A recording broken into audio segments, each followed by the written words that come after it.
Hey, Sean, what's up? Hey, Amy Lee, how you doing? I'm doing good. How are you? I am wonderful, Amy Lee. Of course, tomorrow night, the Big MGM presents the Carnival of Madness at the House of Blues. I haven't seen you guys live in about 5 years, and you put on an excellent live show. Everybody should come out.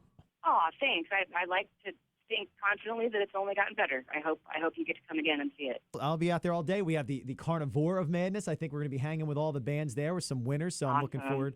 looking forward to that. The new record that you put out last year, self-titled release, how is the response in the live show? Obviously, you have a ton of hits from the first couple records. How do they fit with all the other? I think it's been great.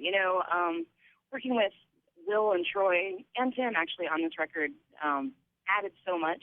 Like, we've been in a band together for a long time, but it's been before this as a live band, really, because Tim joined the band and then the other guys joined the band after the Open Door just came out.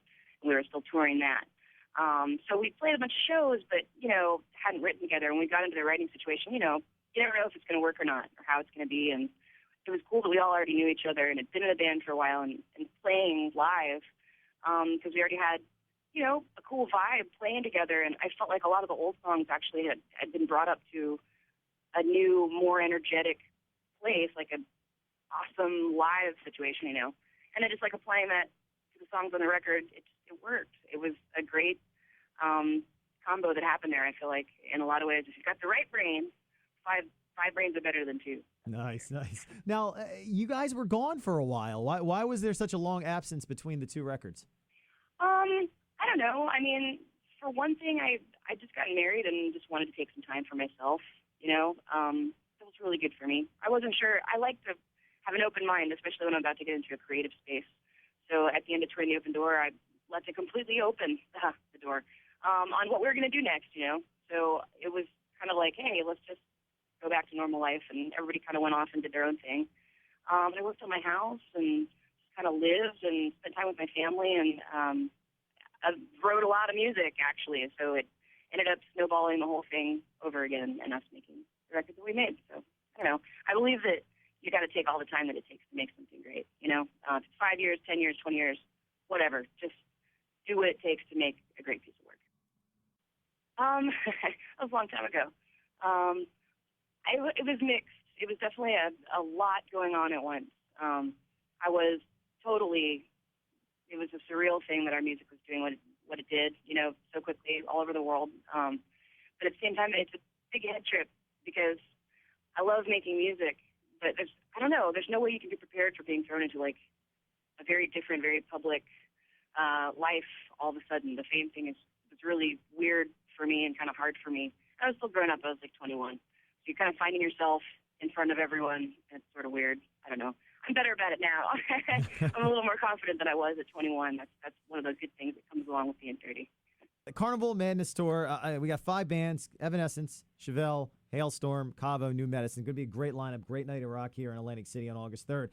Usually, I'm sure on most of these tours, you're the only girl in the bands, but you have Lzzy Hale on this. Yeah. And I was talking with her a little bit, and she says it's going to be nice. She goes, we'll probably end up just being girls talking about shoes and makeup and stuff, but she's kind of starting to come into her own right now, and she says you've had some nice things to say about Halestorm and her in the press. Have you seen her live, and what's your take on Lzzy? Yeah.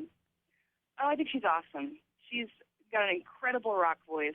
It's like the way I would imagine it feeling to go see old school like AC/DC or something. Mm-hmm. And at the same time, she's totally down to earth. Like the couple of times I've met her and talked to her, she's just super normal. I love that. It just makes me love somebody even more, as an artist when they're actually cool in person. So I think we're going to have a lot of fun. Probably won't spend the whole time talking about shoes and makeup, but I'm sure that some mani-pedis will be going on. I love it. What's after the Carnival of Madness? What's the future for Evanescence? Are you already talking new record? Are you going to continue touring? What's going on with you guys? Well, we're still touring. We're booking shows through the end of the year. I guess after Carnival of Madness, we do a South American tour about a month later, and then a couple of UK shows. And I think we're going to be ending like right before Thanksgiving or something. And then I don't really know what's after that. I want to keep that open mind so we can make something really great. We'll just have to see. Nice. Well, don't stay away for so long this time. We miss you. I'll try. Amy, thank you so much for joining me. And, of course, we are super excited for the MGM Presents the Carnival of Madness, August 3rd. Lzzy has promised me a beer at the Carnival of Madness. I'm going to hold you to that as well. That's awesome. I'm in. So we're looking forward to it. Again, thank you for taking some time. We'll see you August 3rd, Carnival of Madness. Amy Lee from Evanescence, thank you so much. Thanks, man. See you there.